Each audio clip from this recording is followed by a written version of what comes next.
Shalom, brothers and sisters. This is Naftali Bennett, the Minister of Economy and Diaspora Affairs. I'm talking to you from Jerusalem, Israel's capital. I'm very happy and pleased to be on this call with you. This is the first time, so we'll try it out together. And if anyone has questions throughout this session, feel free to comment and I'll take a look. It's for me, it's right on the side. I'll be looking for Q&A. So what I'd like to do over the next few minutes is sort of give you an update what's going on in Israel these days, and also talk about our relationship, the relationship between us in Israel and the Jews all around the world. So right now what's going on in this region, we've got a storm going on across all of the Middle East, from Iran through Pakistan, through Libya, Yemen, Syria, Lebanon, Egypt. The whole Middle East is in a tumultuous period, and what was called the Arab Spring is morphing into something of a, I would call it a Muslim winter.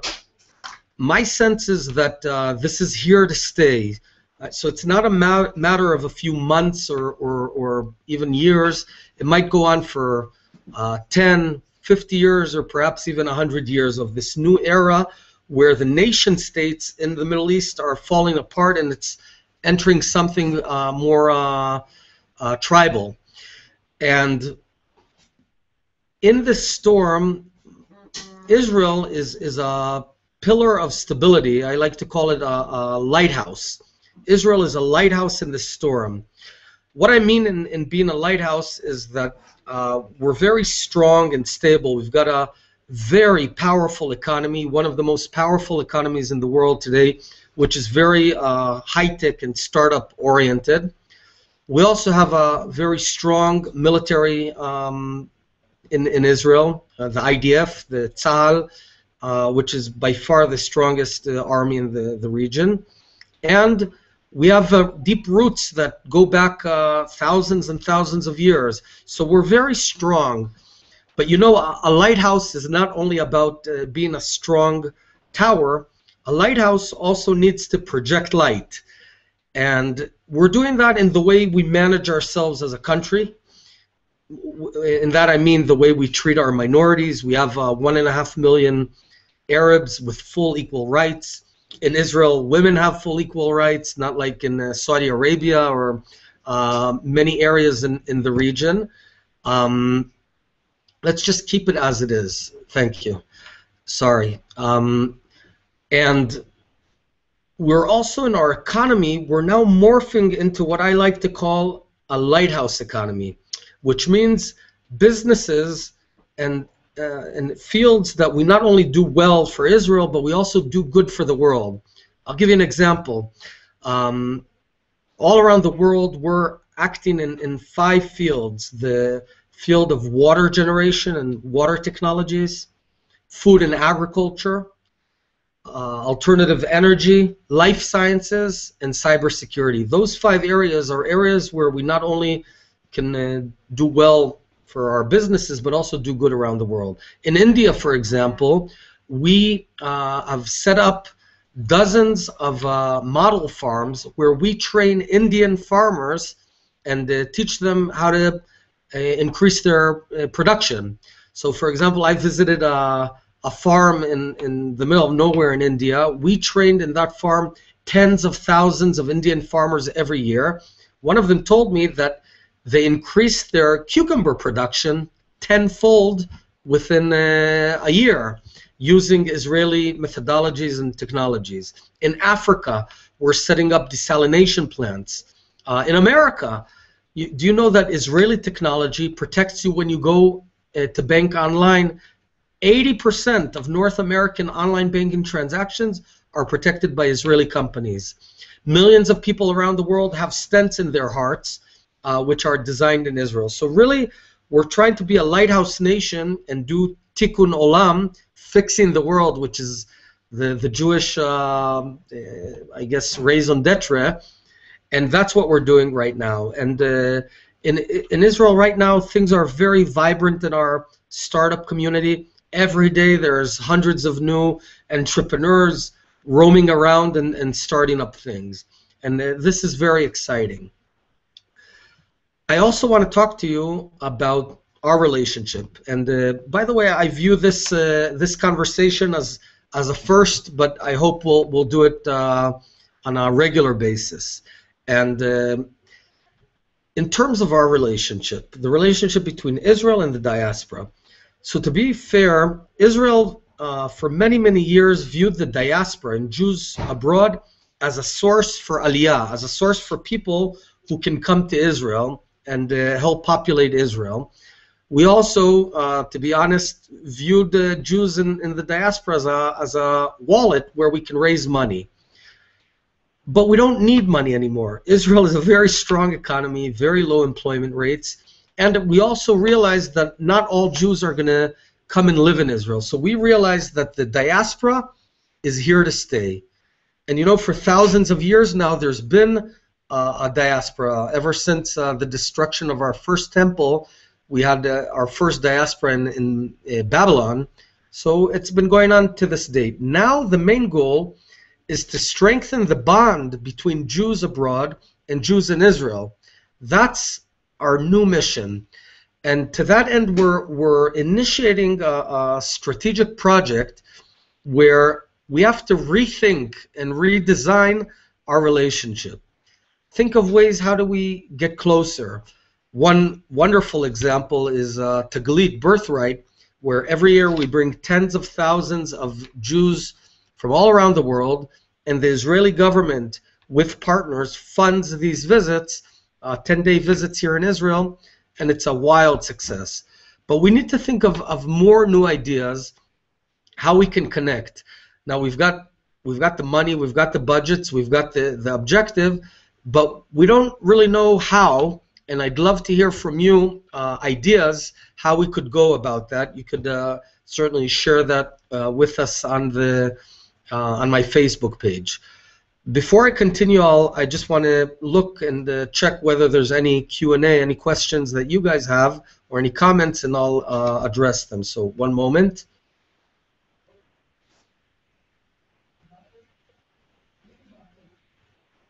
Okay, Joe Bergovoy is asking me, hi Naftali, how will you ensure that Israel will not release any more Palestinian murderers? It seems like prisoner releases is a blow to the morale of Israel and counterproductive. Well, Yosef, the answer is I agree. In Israel, somehow we've entered this way or path where we release murderers, sometimes in return for a captive soldier, and lately just in return for having a peace process. We in my party, all three of my ministers, myself included, we opposed and voted against this method, and we're working very hard to stop this approach where we need to release murderers just in order to speak with the Palestinians. Right now there's some critical hours in the negotiations, and we'll be smarter later on today. Let me see if there's any other questions.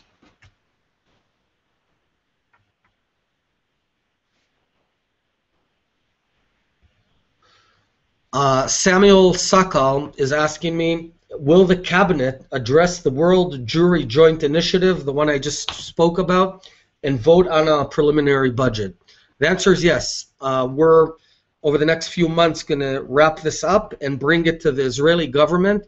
Just imagine this. We have a government of Israel is going to allocate considerable resources to be in touch with Jews around the world. So this is a very unique aspect, because the way we view Israel, the way I view Israel as Minister of Diaspora, is we basically have two responsibilities. One responsibility of the government of Israel is to the citizens of Israel, you know, to take care of the quality of life and education and transportation and infrastructure and welfare and security, all of these things. To that end, we treat every citizen of Israel, Jews and Arabs alike, and obviously we're responsible for them. But we also wear a different cap. the state of Israel, beyond being a state of its citizens, is also a state that belongs to all the Jews in the world. So I'm responsible to you, Sam, wherever you may live. If you want, you can write it in the comment and I'll share. And it's a different sort of responsibility. I'm not responsible for your, your job because you are not a citizen of Israel, and that's exactly what we need to work out. We need to figure out what that bond is, how you guys and you folks can be in touch with us, and what we can do for you. Let me check any more questions.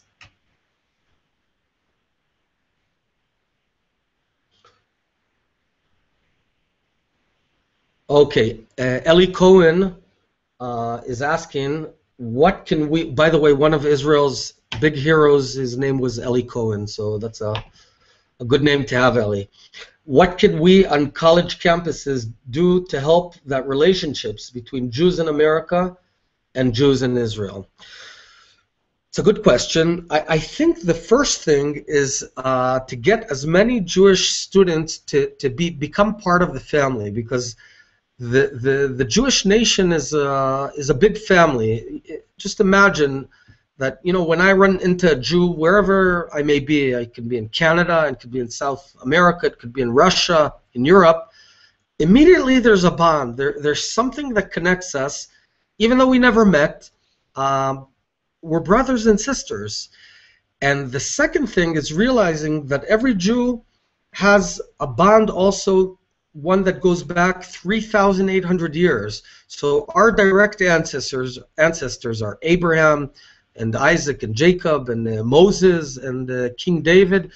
So a Jew belongs to a family today, but also a historical family that goes back many, many years.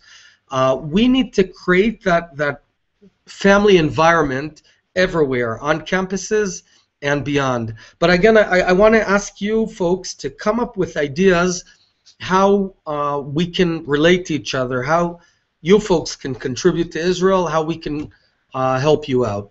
Let me check next question. Wow, it's I'm being bombarded right now. So Daganev from, how can the government of Israel connect to the Jewish people around the world without that connection being viewed as spun as propaganda? No, it's not at all about propaganda. There's two different things. Certainly Israel wants to strengthen its image abroad. Yeah, because Israel in many areas is portrayed as all about occupying and being cruel and all of those sort of things, which is blatantly wrong. We're the only democracy in the Middle East. We're the only place where 1.5 million Arabs vote for the Knesset. There's Arab members of Knesset. Certainly our image is important, but what I'm talking about has nothing to do with promoting Israel's image. It's about connecting our family. So Daganev, we're brothers. We got to figure out a way how we connect, and that's what it's about. So it's nothing to do with Israel's image. Sam came back and said he's in Israel. He lives in Israel. I'm happy to hear that. Ari Dan asks, would it be possible to extend Ole rights for people that made Aliyah and weren't in a position to use them at the time? I'm going to ask the Minister of Absorption, Sofa Landver. I'll take that question and ask her and get back to you on Facebook. So, brothers and sisters, we'll finish out right now. This was a true pleasure, and I hope it's a start of a new way for us to interact, and we'll turn this into a tradition. And next time around, I'd ask all of you to bring your friends and family, because I want to really hear you. So, shalom from Jerusalem. Toda rabah. Thank you.